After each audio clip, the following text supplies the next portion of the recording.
Our military members and veterans deserve our best because that is what we give to America. The withdrawal was a catastrophe, in my opinion, and there was an inexcusable lack of accountability and negligence. The 11 Marines, 1 sailor, and 1 soldier that were murdered that day have not been answered for. Sergeant Vargas-Andrews, 25 years old. He said that he was standing near the 2-foot canal and he saw the sudden flash. He knew what was happening. He had 44 surgeries. He lost his right arm, his left leg, a kidney. He lost part of his intestines. And they knew. They knew, and they tried to warn, and they tried to stop it, but they were not given permission to.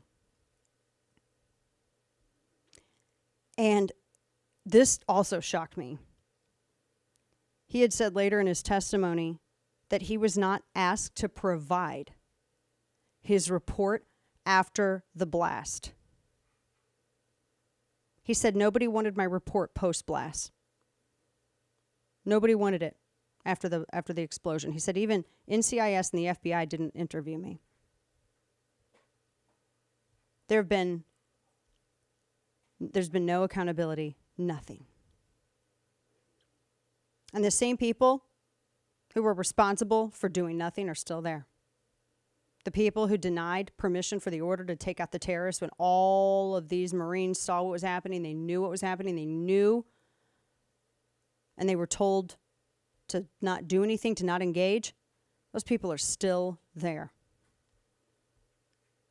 They did not want to report from him after.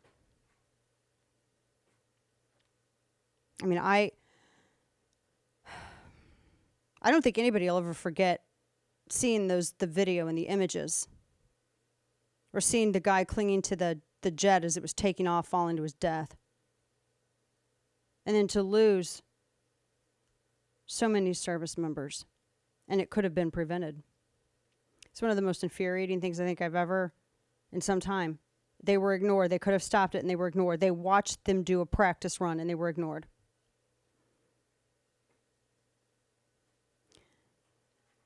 I tell you something. This, plus the headlines that I keep seeing, super low, record low recruitment for military. Record low recruitment. I keep seeing these headlines. They're struggling. Can you imagine what would happen if Joe Biden stumbles us into World War III? Chuck Schumer's got a draft bill ready to rock. The Army has rebooted their slogan, "Be all you can be." I remember that slogan. You remember it? Be all that you can be. Remember that? It's the worst recruitment crisis in decades. Do you want to know why? Because people don't want to get blown up because of bad leadership. They have nobody to blame but themselves. I'll tell you this, people who serve, they love America. When I wrote my second book, Flyover Nation, one of the things that I was looking at was the percentage of people who were serving, where do they come from? And, it's like flyover countries that, predominantly send their husbands and wives, their sons and daughters to serve. And a lot of times you'll find multiple generations of service and these families. And people love their country, and they have a sense of duty, and they want to do what is right, and they want to protect American interests.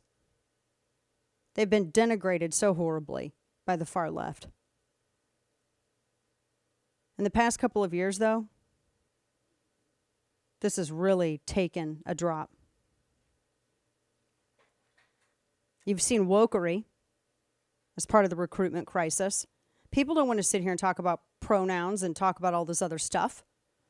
The military is being treated as a social experiment, and you're shocked that we would have something like this happen in Afghanistan. We have a completely witless administration, a president who ignored all counsel. He did it his way, and it got people killed. Worst recruiting crisis in decades under this administration. So people think that running these ads are going to help. You can run as many ads as you want to. It's not going to do a damn thing.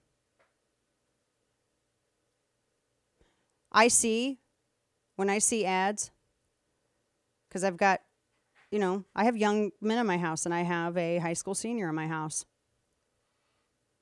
And when I get stuff now from the military, I put it in the trash. I'm not going to lie. I put it right the hell in the trash. Because our sons and daughters are not going to be disserved this way. Honestly, I think if the people who really cared about the lives of our servicemen and women were responsible for making these decisions, we wouldn't have these lives lost. But I see people in positions of government who are nothing but desk jockeys calling the shots. They have no clue, no idea. They're concerned about wokery, and they're concerned about inclusion, and they're concerned about what pronouns you're using and how people go to the bathroom and everything else except being a unified fighting force. You're not going to attract people with political correctness. You're not going to attract them with wokery. Being a part of the military is being a part of a unit. No one cares about your stupid identity, whatever.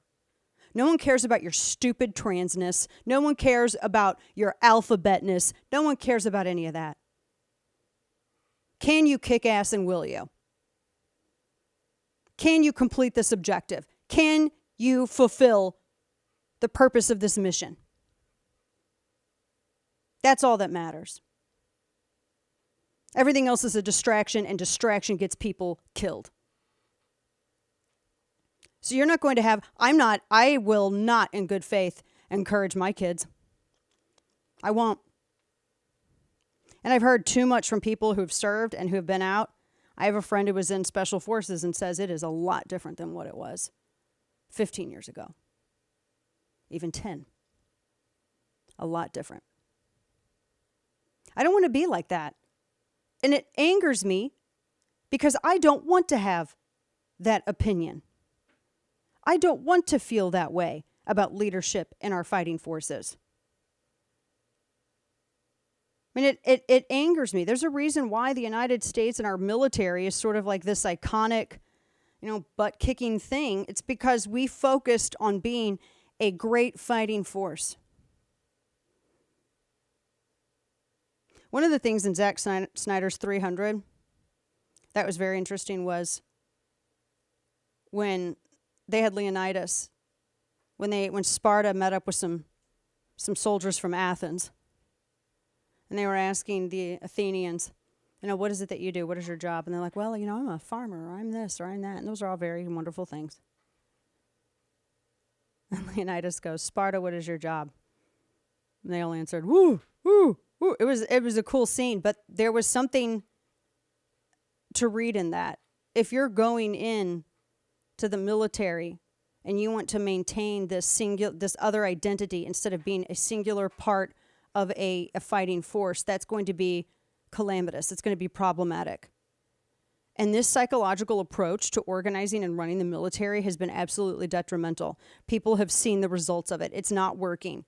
People are questioning the preparedness of our military at a time when we should not be questioning it. There's instability in Europe.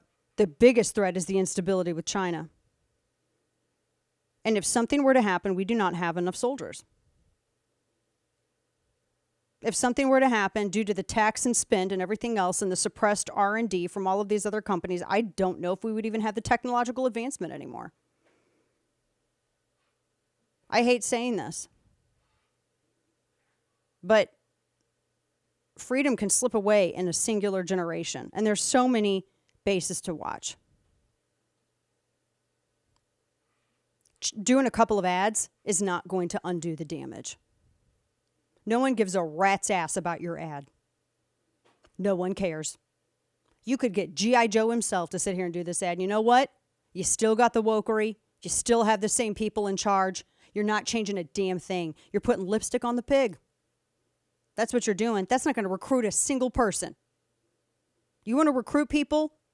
You get rid of the people that are the problem. The people who created the fatality list in Afghanistan, those who didn't give the orders, they should be publicly humiliated and run out on a rail. I think when you make stupid choices and you cost lives, there should be real world consequences. And to demand that America's moms and dads send their sons and daughters to take part in what you've done with the military, turn it into a social experiment, that's too much to ask.